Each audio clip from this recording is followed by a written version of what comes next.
এই বোনটি পাকঘরে রান্না করছিল। এদিকে তার শ্বশুর বলল, বৌমা চালু করে নাস্তা দাও আমাকে, খাবো।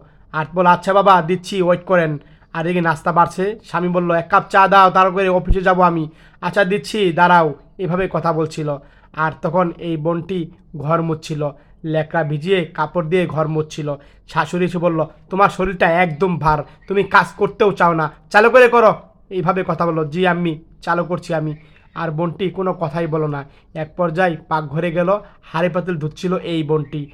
আর এক পর্যায়ে হাঁড়ি পাতিল ধোয়া হলে বিছানা গোছালো। আর তখন এই বোনটি চলে গেল ওয়াশরুমে। ওয়াশরুমে গিয়ে তখন ওয়াশরুমগুলো পরিষ্কার করছিল। দেখতে পেল ওয়াশরুমটা একদম নোংরা।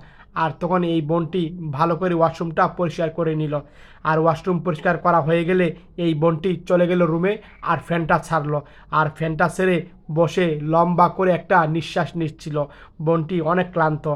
আর এদিকে তানন বল, ভাবি আমাকে লুডুস বানিয়ে দাও না, লুডুস খাবো আমি। আর তখন বোনটি শুনতে পেল।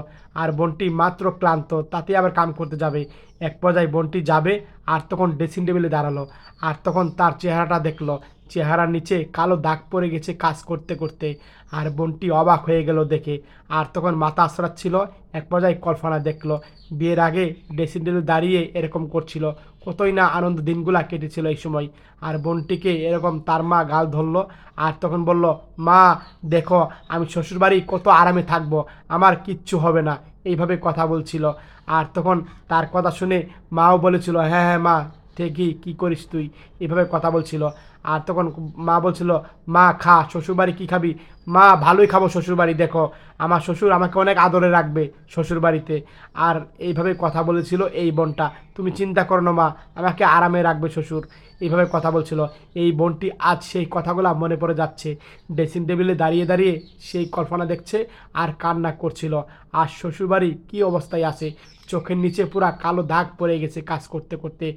কেউ কোনো খোঁজখবরই নেয় না। সত্যি আপনাদের কাছে যদি ভিডিওটা ভালো লেগে থাকে, শেয়ার করে সবাইকে দেখার সুযোগ করে